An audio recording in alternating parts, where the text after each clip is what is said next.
Good day. This is Busi. I'm excited about this. Today we're here to talk about enablers to get South Africa and the Nelson Mandela Bay working in terms of business.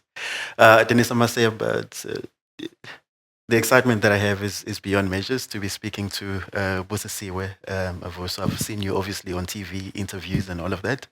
I think it's great to have you sitting next to us, and welcome to the Nelson Mandela Bay. I've got your CV. I'm also not gonna do justice to your CV. I've just basically just highlighted a few things.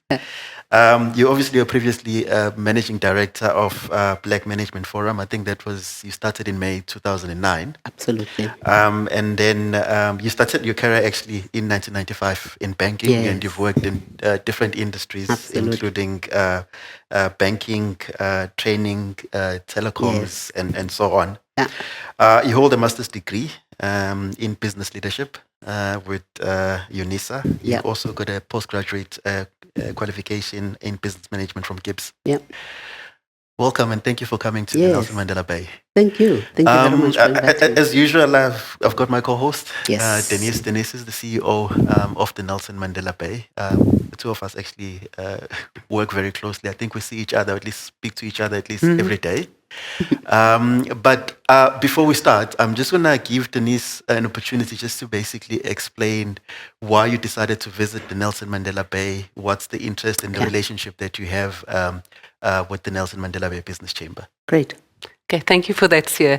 Yes, we're also very excited to have Busi with us today and tomorrow as well. And she actually was with us last year when we had our ladies' breakfast, and she gave a very inspiring address. I think you got a lot of applause at the event.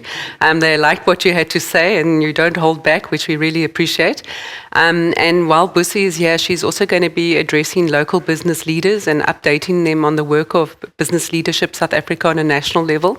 And then she's also attending our banquet tomorrow night, where we've got 860 people in attendance. So it should be a good event.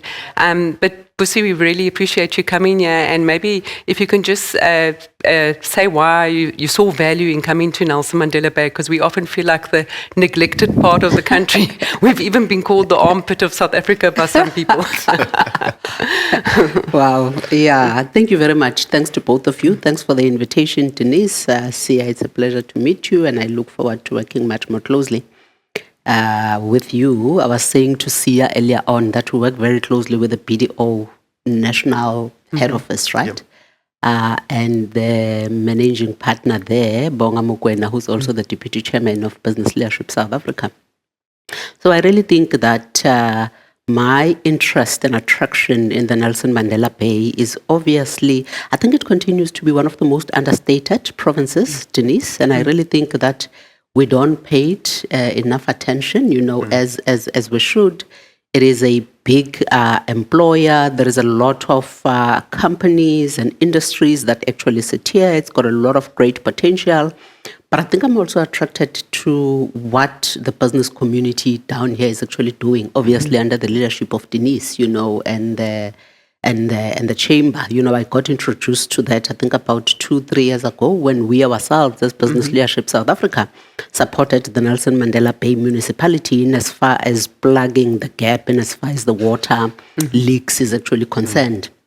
And obviously then subsequent to that, I got to understand that a bigger job that is being done, on the ground in terms of helping government, enabling government to be a capable state, is done by the chamber, from adopting a school to adopting a power station to adopting a pothole to adopting everything, And I really thought that if I can get, businesses up in Gauteng to just do the same, I think we would be much, much, much further. So we have kept a close working relationship, not close enough, I must say. I'd actually like to find ways of how we can even foster a much more closer working relationship, because I really think that through the chamber, we as BLSA, being a national organization, can have a brilliant and effective instrument through which we can actually implement the work that needs to be done, on the ground. The great relationship that you have with government leaders here, how you have managed to navigate that over the years, I really think it's quite, compelling. So I think I continue to have my eye on Nelson Mandela Bay, and I'm very interested to see what more I can do from a national level. So I mean, Busi, you're now talking about how you initially got involved by assisting basically the municipalities. I mean, that's technically business partnering with government. Obviously, there's talks currently of your private-public partnership, and I must say there's always pushback because there's always assumption that, look, I mean, if you get a private sector into government institutions, they're just there to make profits and then walk away. But I think we've got now a few examples where we see it works. Can you maybe just tell us a bit more about that? So the business-government partnership started about 2 years ago, and it really was born out of a crisis of blackouts that we were having in the country at that time. So we got together as the business leaders in this country, and obviously the president at that time had his back against the wall, and he needed to find solutions of how to intervene to ensure that the trading environment in the country was conducive. Because obviously at that time you were starting to see the shift of investment from South Africa to East Africa, very minimal foreign direct investment that was coming into the country, the collapse of the network industries. And network industries, there's only 4 of them in the country. There's energy, there's transport logistics, there's water, there's telecoms. The only one that has been working as it should has been telecoms. All the other 3 have been dysfunctional for quite some time. Now it becomes difficult if you're a country that says, I'm trying to get investment into the country. I'm trying to grow through export-led growth. Now, those are the basics and the fundamentals that you have to have in place, not just for local businesses, but for you to be able to attract foreign direct investment into the country. Because if you think about it, what then becomes the business case for South Africa if you don't have the fundamentals and the basics in place? Because it doesn't matter which sector, which industry you operate in as a business, you need the network industries to function as they should. So in our case, water is dysfunctional, continues to be dysfunctional. Actually, it's one of the biggest crises that we're actually facing at the moment.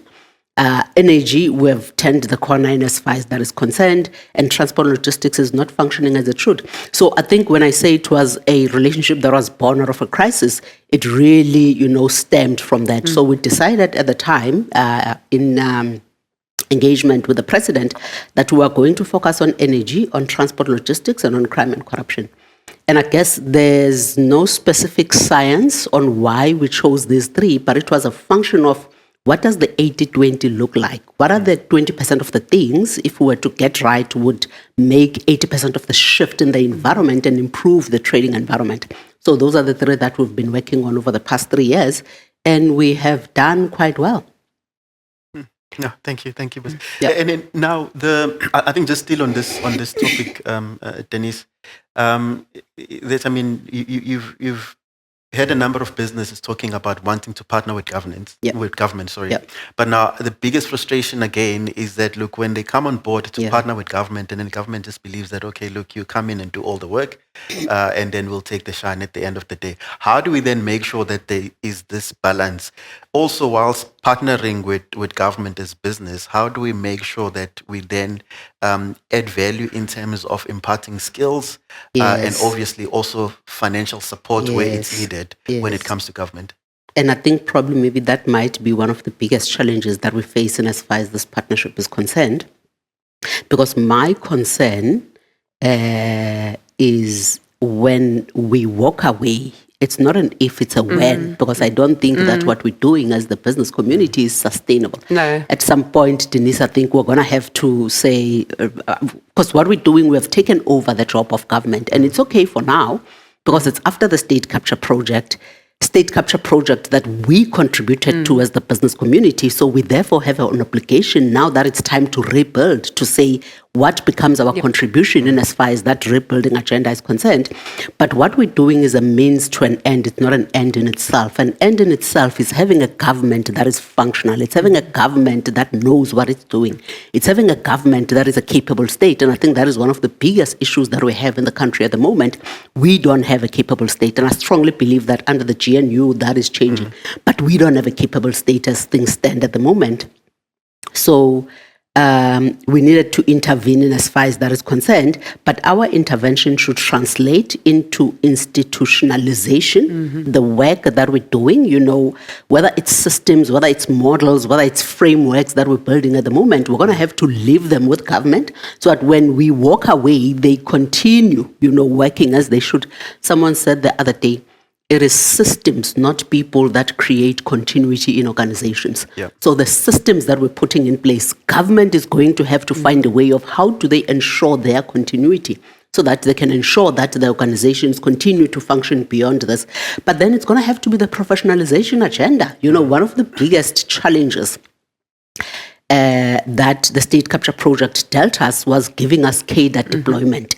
Useless people who don't know what they are doing, especially at local government level. So the reason why you don't have a capable state, as much as you have many plans and many visions and whatever the case is, we are failing at implementation because you're sitting with CFOs who don't know the difference between income and cash, and that becomes a problem. So you can write these beautiful plans, but if you hand them over for implementation, on the other side of the table, the people don't know what they are doing.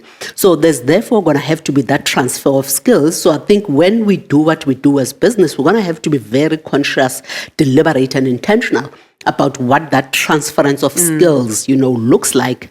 And so that then government can actually take over the work that we've done and continue it. So I think that is the biggest threat to the work that we're doing and probably with the challenge of this partnership. Because at the moment we're fighting fires, Rome is burning, we need to ensure that things work as they should. Yeah. But as we're doing that, there's going to have to be another parallel stream and intervention which says how do we actually ensure that, we leave that knowledge, that expertise, those systems, those processes with government for them to continue it. Yeah, I completely agree with you. And I think what I always say, for example, on a local level, is we need the municipality to succeed. Yeah. That's why we're supporting them. And maybe just to give an example from a practical level, the sanitation system of our city was on the brink of collapse. And then what we did is we got engineers from companies like Aspen and that involved. And then we actually went out with the municipality and did an assessment of the entire system and then helped them to develop a plan to fix it. And then we've been guiding them through the process. So it's not handouts or anything like that. It's providing technical expertise. And through that process, we've been able to work with them to improve the efficiency rate of the system from 15% to over 80%. Wow. So that shows, and that's just one example of what can be done. We've got technical teams working on the electricity infrastructure because while it's very good that we don't have load shedding and we haven't had for 240 plus days, we still have lots of unplanned power outages because the infrastructure has not been maintained. So there's still a lot of work to do around those resolving those kind of problems. But what we've also found is that Eskom has been a very good partner when it comes to electricity related issues. So I think that spirit of collaboration is there, and I think it's about people working together and not putting their personal agendas first, and their egos and that. It's more about getting things stabilized. You spoke about the fires that need to be put out, and I think we need to stabilize things so that business can get on with the job of creating jobs, of attracting investment and so on. So I think these kind of initiatives are very much required now, but I think as a business community, we don't want to take over the work of government. Absolutely. And you find you do get resistance from government officials where they think you're trying to take over, which is definitely not what we want. We're doing. Absolutely. Sorry, Denise, I think maybe just on that, I guess maybe the question is then, happy that business is getting involved. Maybe the question is then to what extent, when does it end? I think to your point, we see the issue of cadre deployment, I don't think it's going to end very soon, anytime soon, because we're seeing it even now with the government of unity, that they've basically allocated themselves into these positions. When does it end? Yeah. I don't think the problem is cadre deployment in and of itself. There's no problem with that. Every government in the world does cadre deployment. The problem is when you give us your most useless cadres to be leaders in government. That is what the problem is. So I don't know why we don't think it's a good idea as a country to put our best foot forward. When you go to the Nordic countries, Scandinavian countries, for you to be a government official, You have to be the best in your field. I think they choose students who are the cum laude, students. Yeah. You actually have to be the best. If you're going to be a science teacher, you have to have been the best science student. If you have to be a maths teacher, right? So they don't drop the bar. So I don't know what makes us as South Africa think that by dropping the bar, we're actually going to be competitive. So Donald Trump at the moment in the US is doing cadre deployment, but we're hoping that is putting the right people in power, because I think you probably maybe need to be surrounded by people you can trust and whatever the case is. So there's going to have to be a mindset shift in as far as that is concerned, to ensure that we actually do that.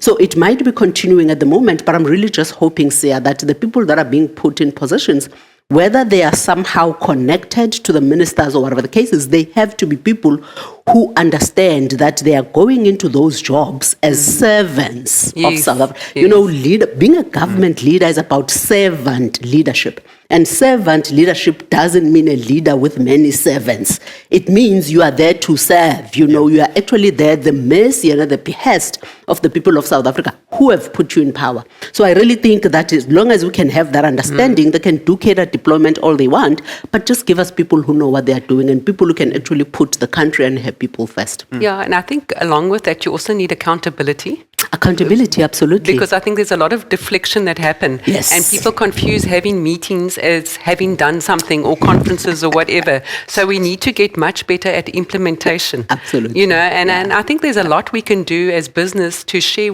with government in terms of, because I think there's lots of good plans that are in place. I think our country has some very good policies and so on, but it's the implementation that is lacking.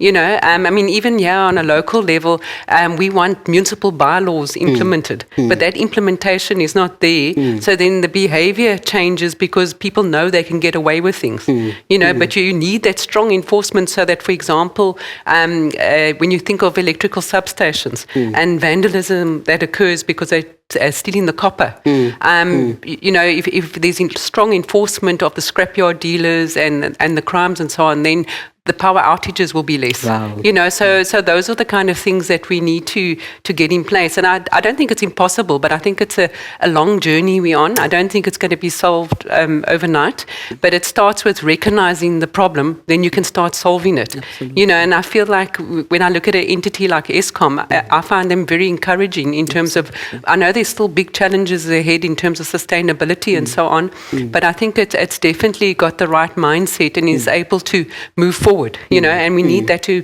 happen in all the state-owned enterprises. I just want to, I think, Denise, when we were outside, we were talking about the leadership. Maybe just a question to pose to you, Busi. If you believe that we've got a leadership issue or leadership crisis, and again, just looking at both government and also looking at business, what are your thoughts or what are your views when it comes to leadership? I mean, people are surprised that in the US, Donald Trump got elected again as the president. I know in Europe as well, there is leadership crisis. It seems that there's leadership crisis basically everywhere. So, and the failure of South Africa, has really been the failure of leadership, and I think you see the stark difference because we're still the same country. But we're a different country to what we were in 1994 up until 2008, and what happened in 2009 up until now, essentially. And when you look at what the difference is, nothing has changed in the geography of the country. Nothing has changed in the minerals that the country has. Nothing has changed in... The only thing that has changed has been leadership. So it tells you, I think the importance of having the right person at the helm. So we made a fundamental mistake, in 2008, 2009, by putting the wrong leader, at the helm. And obviously the country came crumbling down and we're going to be paying for it as a country for many years to come. That is when the shift actually happened. So I think I have no doubt in my mind that for us to get the country right, we really need to look at who are we actually putting at the helm? I think that is why what happened for me on the 29th of May, 2024, was absolutely remarkable. I think we definitely needed to be here as a country. Where we were as a country was unsustainable. Where we were was untenable. So people of South Africa drew a line in the sand 30 years into democracy, and they said enough and no more. We don't think that the leadership that we have in this country is serving us. And they obviously decided to put a multi-party government, in place. And it's been interesting, I think, observing the energy that the current government leadership has actually brought into their offices. You're seeing movements, you're seeing positive sentiment, you're seeing shifts that we've actually not seen before. You're seeing, I was reading something the other day, 7 days ago, the Minister of Home Affairs fired 18 Department of Home Affairs officials, for corruption, for theft, for graft, and whatever the case is. And I'm thinking, I don't know when last I actually read that headline, to say people in government have been fired. Because you put on suspension for years. I remember walking into ESCOM, you have people that when you're looking at, dealing with HR issues, you're sitting with a list of about 200 and whatever people. Some of them have been on suspension for more than 1,000 days. That's 3 years, full pay. Yep. Why would you put a person on suspension for more than 3? So that has been the failure of government and has been actually the failure of leadership. So I really think that we're onto something, in as far as this is concerned. And I think for me, there's no magic that is required. I think the biggest thing that you need to have from a leadership perspective is being decisive. You really need to be decisive. Make a decision. Even when you are critical about the decision that you're making, worse than a wrong decision is a no decision. Because if you make a wrong decision, you can always recover from it. You can walk it back and find ways. But if you are therefore indecisive, you're leaving the country in limbo. Because remember, being a leader means that there are thousands and millions of people who are looking up to you for direction. So if you are therefore going to be hesitant about which direction you actually have to take as a leader, you're putting the entire system. And if that indecisiveness is at government, you're putting the entire country in limbo. And I think that becomes, a big problem. That is one of the biggest lessons that I got when I started my leadership journey. Take a position, choose a side, stand for something. Yeah. You have leaders today who actually don't stand for, they go with the wind. I sit here, I'm blue, I sit here, I'm pink, it cannot be, and I think we are onto something as a country. I think with the changes that have been made and as far as the government leadership is concerned, I believe that we're on the right track. And do you think that the sentiment change that's happening at a national level, do you think that will filter to the local level? Because I think we also need that shift to happen, and greater cooperation and leaders working together in terms of solving the issues and not their own agendas. Absolutely. The shift will happen, Denise, not because the government leaders that are currently not performing at the moment are going to all of a sudden grow a conscience and do the right thing. The shift is going to happen because the people are going to force the shift and the change to happen. That is what happened on the 29th of May, 2024. The people forced the change, because then there was complacency. People said enough and no more. And I don't think that we as the followers and as the people understand the power that we have in as far as that is concerned. Someone once said, the duration of oppression is always determined by the oppressed, not by the oppressor. So as the oppressed, as the follower, as soon as you say enough and no more, that is when things, think about it. In 2018 or 17, if I'm not mistaken, Zuma did not step down because the ANC grew a conscience and they decided to remove him. It was people who were saying Zuma must fall, enough and no more, and they obviously had to listen to the people and make a decision. So when we go and decide with our votes in 2027, those municipalities that are still not functioning and local governments that are actually still not functioning, people should put leaders whom they think will serve them, and I think that is when the change is actually going to happen. So I don't necessarily think that there's going to be a filtering down from national to local government, because there's obviously division and separation of powers. National can't intervene on local government. It is the people on the ground who are actually going to have to say, we are removing you as the leadership because you are not serving us. And do you, we've spoken a lot about the challenges in the country, but yet we all sit here and we still believe in South Africa. We want South Africa to succeed. What do you think the reasons are that we will succeed? And why should we continue to have hope? So the shift has already started to happen, I think, with the government of national unity and putting the right people in power and the changes that we've actually made. The structural reform agenda that we've implemented as a country, is someone was saying structural reforms of this magnitude only happens once in 50 years. So it's a once in a lifetime. When it happens again, many of us are not going to be around to actually witness it. So I think we have taken a very bold move to say that we are changing the way our country is put together, because these are structural changes. You're really changing the way things are done, the way systems are actually put in place, processes, frameworks, and whatever the cases. So that is critical, and that is actually going to take us somewhere. So the structural reform agenda, the leadership changes that we've actually made are actually going to make sure that the necessary changes and the shift that needs to happen in South Africa happens. Yeah. Okay. So I just want to bring the conversation back to Nelson Mandela Bay. Yes. Look, do you think as a metro we get enough attention? And the reason why I'm asking is, we're the only metro or city with 2 ports. In fact, the only province with 3 ports. And technically we should be the hub of imports and exports. But seemingly things are not moving as they're supposed to. Do you think we get enough attention, and maybe what can be done by actually both government and business to basically, Denise usually says that we need to make Nelson Mandela Bay the hub of manufacturing in Africa, not just South Africa. What are your views on that? Yeah. And there is no reason why Nelson Mandela Bay is not a hub, of manufacturing. I think with the footprint that you have of manufacturing hubs and companies, in this country.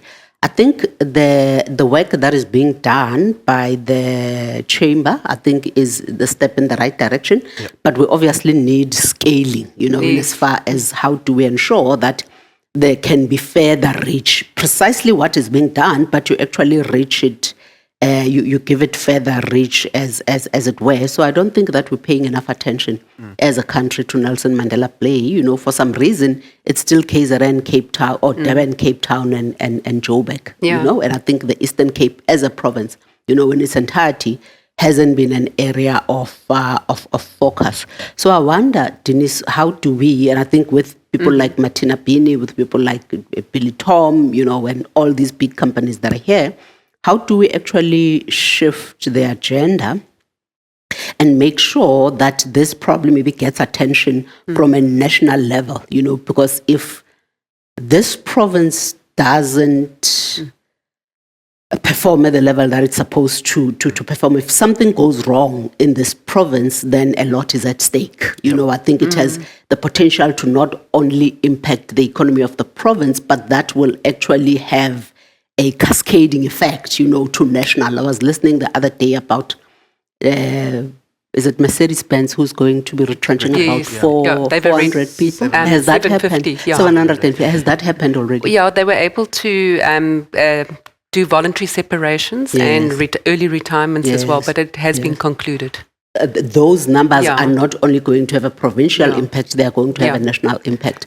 So I wonder, what would it take for us to actually put Nelson Mandela Bay and the broader Eastern Cape province, because of its significance and the importance and the jobs it provides and the contribution it actually adds to the country's GDP, on the national agenda, in terms of the business-government partnership. Because with the ports as well, we're looking at Durban, we're looking at Cape Town. There's 3 ports in this province. And I think there isn't enough attention that we're actually paying to those. Yeah, I think we've got a lot of untapped potential here. Absolutely. And we feel we're an afterthought. And I think that's why we also actively forming national partnerships. Yes. So we also work with NAMSA, NARCAM, Consumer Goods Council. Yep. So we're trying to make sure that our needs are also incorporated into whatever platforms they're involved in. And I think what we've got going very good here, and I use it as a selling point, because when we have consulates and visitors, potential investors that come through, we tell them that the greatest strength in Nelson Mandela Bay is our people. And it really is. When you look at leaders, you mentioned some of the leaders like Martina and Billy Tom. They are immensely committed to the Bay and to get the Bay working again. And they want to keep their companies here and their factories here. So what we've been able to do is pull together, because we've got companies like Coca-Cola, you've got Aspen Pharmacare. It's not all automotive, even though automotive is still the anchor to our economy here. It's almost half the country's automotive industry is actually located here. So it's not just your vehicle assemblers, but it's also the supply chain that's Wow. linked to it. Wow. So we've really got a good anchor. So what we've started doing is we set up a local economy reinvention think tank, where we've pulled in engineers and out-of-the-box thinkers from different companies, and we're working in various work streams. And we're looking at how can we reinvent our economy and using manufacturing as our strengths and our basis. So, for example, there's a Hive Hydrogen 109 billion rand green ammonia production plant that's earmarked to be established here.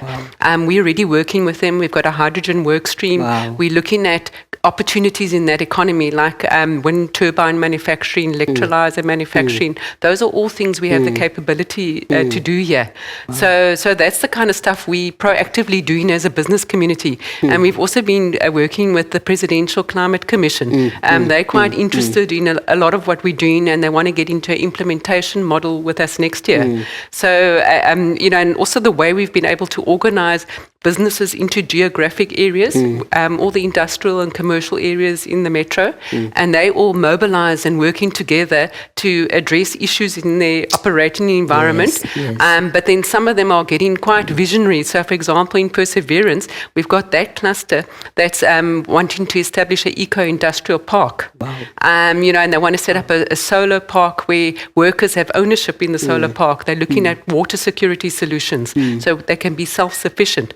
So there's more and more of those kind of initiatives. And I think the innovation that exists here and also the mindset of people, especially our leaders here, I think is very positive. And in the type of environment the country is in now, I think the resilience we have is what's going to get us through it. So I strongly believe in the business community here and the leaders we have, and they're all doing things for the greater good. It's not self-interest. and I've never seen this kind of spirit before. So I find that energizing. Interesting. Because I think that's how you change things. That's how you change things. Absolutely impressive.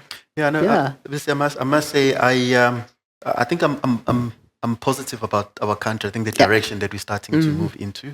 You and I both. I think there is hope, and the fact that obviously now businesses actually decided to get involved. There's obviously a number of things that we still need to fix. I think skills, Denise, is also one of the issues that we need to tackle. It is. I think currently my biggest worry is there is this misalignment when you look at the skills that the business is looking for versus what's being produced by universities and technicons. And I think also as a country, for some weird reason, we're just still fixated in this thing of you having a degree or a diploma and forgetting about the technical skills. Exactly. I mean, maybe just your thought on that, and maybe Denise, you can also touch on the skills desk that we have at the Nelson Mandela Bay Chamber. So I really think you spot on, and I really think that is the fundamental problem that South Africa is going to have to fix. Because we can do all of these things that we are doing, business government partnership, fixing and whatever the case is. But if you don't have a cadre of leaders who are actually going to come in and take over and ensure that these institutions, these systems, this framework that has been put in place continues to function, then all of this is actually going to collapse. It will end with us. It will die with us, But the skills mismatch is such a fundamental point. And from where I sit, Sia, it's not so much an issue of the institutions of higher learning. It is an issue of the failure of the basic education system in this country. If you continue as a country to say that your kids can pass at 30%, that merely says you are okay to unleash into industry people who don't know 70% of the stuff. Because if you pass at 30%, you don't know 70% of the stuff.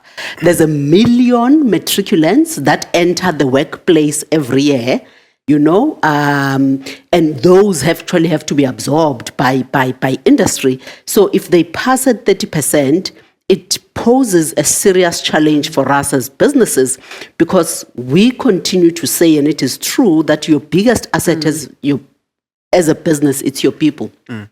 So how much of an asset are they if they don't know 70% of the stuff? And you consider the fact that we're an open economy. We're not only competing with ourselves, we're competing with the rest of the world.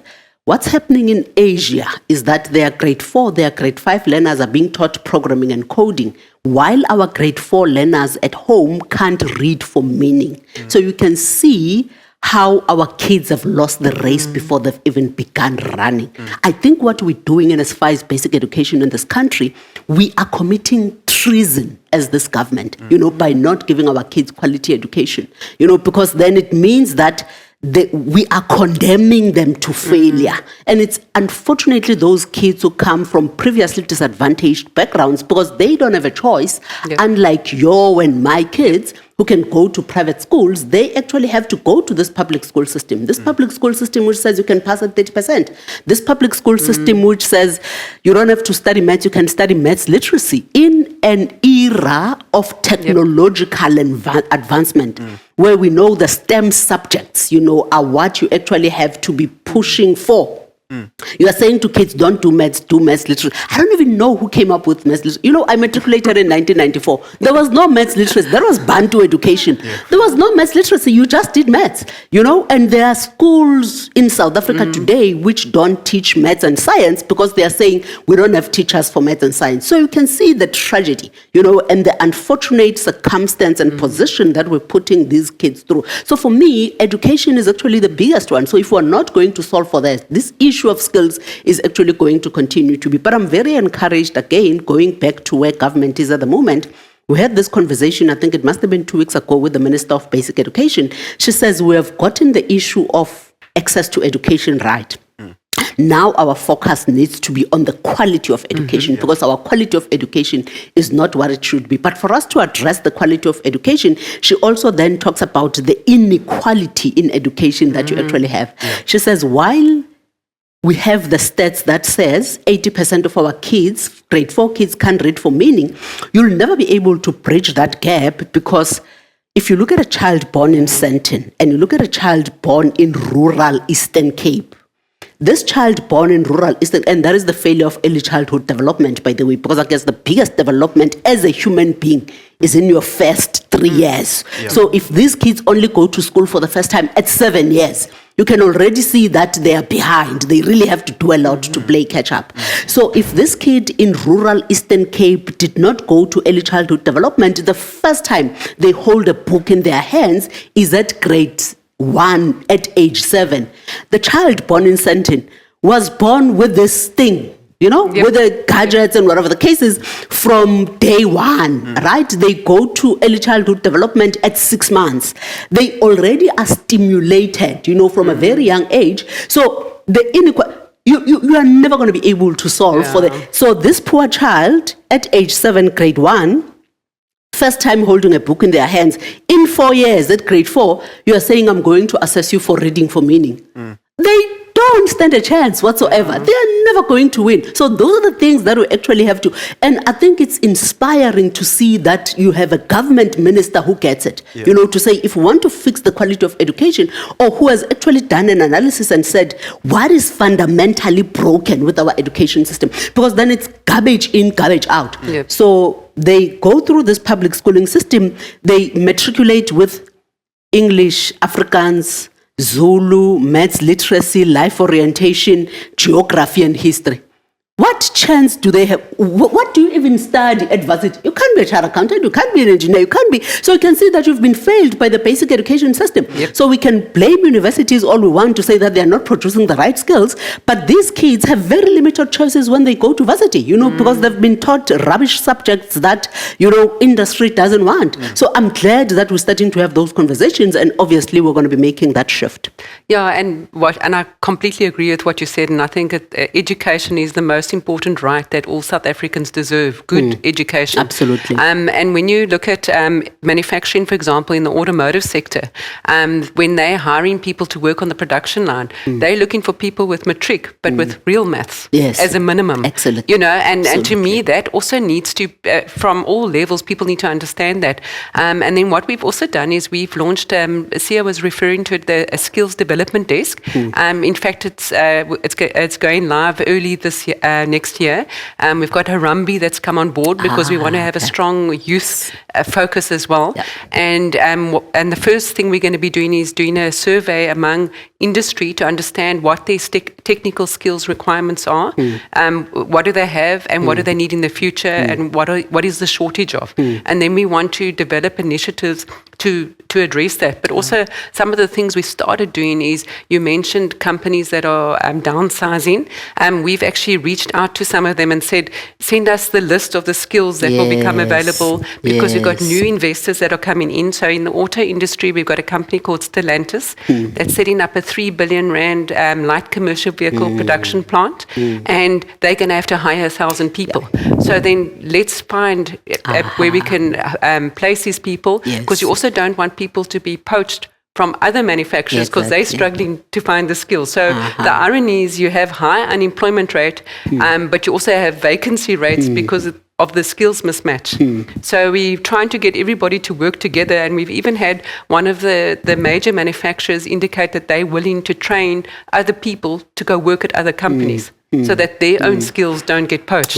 You know, and I think that is the spirit that we're trying to move this forward. And you know, and I think the more we can place people into the right jobs, and also get people directed in the right lines. But I agree with you, it's not something you're going to fix overnight, and it starts with basic education. But we need to make sure that all the stakeholders understand, you know, what the needs are, and you know, and the more facts we can get, so that they can see the facts for what they are, rather than dealing with you know, assumptions. I think the better. So you know, so that's something we're hoping will get some momentum in the new year. Definitely. Brilliant.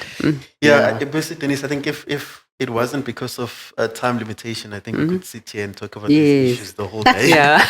But thank you very much for coming to see us at the Nelson Mandela Bay, and obviously visiting our offices here at BDO in Gqeberha. I just want to get maybe just your closing remarks, and maybe from you, Denise, as well. So I like to probably maybe echo my sentiments, you know, in as far as the importance, I think, of the metro, you know, and the work that is being done by the chamber, and really finding ways of how we can really scale that up, you know. And Denise and I will continue to work together in as far as that is concerned. And I think that's why, as much as possible, whenever I get an invite from Denise, you know, to come and participate and have conversations and whatever the case is, my answer, unless there is something really pressing, you know, will definitely always be yes. But I think just to say that I'm really confident and hopeful about where the country is at the moment. You know, I really think that we're onto something. And I really think that we're onto something because business is actually making it possible. I think the patriotism that you're seeing from the business community in this country is really inspiring. It's great that we've got a government that now gets it and is actually coming along. But I really hope, you know, Denise, that you continue doing the brilliant work that you do. I know you're going to. And see on yourself and the companies, you know, that are here, the leaders, you know, please continue, you know, that spirit of patriotism and supporting the chamber and making sure that you work alongside, you know, the metro to ensure that you make Nelson Mandela Bay work. Thank you. Thanks for that, Busi. And I must say that we feel very honored to have you here. The work that you've been doing at Business Leadership South Africa, we've been following it very closely. And I think it's very much aligned along the same values, you know. So we value our partnership with you. And, you know, if we can support in any way, we're definitely there. And also we're hoping to get support, which I know you are giving to us in terms of having a voice on a national level. So we really appreciate that. And we hope you're going to be in this role for a long time, because leaders like you give me hope in the future of South Africa. You know, so we really value you. And then, you know, maybe just in terms of the word hope, I think that's something where for too long in the country we've been in a very negative phase. And when you look at the media headlines and everything, we're bombarded with all the negativity all the time. And I think it's important, and it's not about being naive, but it's about focusing on what is possible, what is possible. possible. And Exactly. also when there are positives, then we must also talk. Highlighting Yeah, we those. need to highlight the positives. Yeah. You know, and often we get too hung up in the negative to see the positive. And for me, every time if I go outside the country and I come back in, then you have new appreciation. Exactly. When you realize Yes. everything goes down to the people. It does. For me, we have the nicest people, We you do. know, and that is our strength. And I have hope for the future, and I believe together we can all effect the change that South Africa needs. So, but Absolutely. thanks for this opportunity, Sia. We appreciate it. No, Thank you. thanks, Busi. I think just on my side, it's actually great to see the excitement Yeah. in both business, Yes. government, and society in Yes, general that yes. we have in terms of wanting to take a stand and fix our country. I think you rightly call it patriotism. It's exciting to see that. I mean, it's something that we haven't seen in our country in a very long time. We've often seen a situation where everyone is just sitting down and saying, no, but Denise, it's your responsibility to fix it. You must fix it. I'm just going to sit and do nothing. But the energy that you see specifically at in the Nelson Mandela Bay is very interesting. And again, thank you for joining us today. Hopefully this is not the end of this relationship. It will continue. Yeah. Thank you very much. Absolutely. Thank Thank you. you. Thanks. Thank you. Thanks.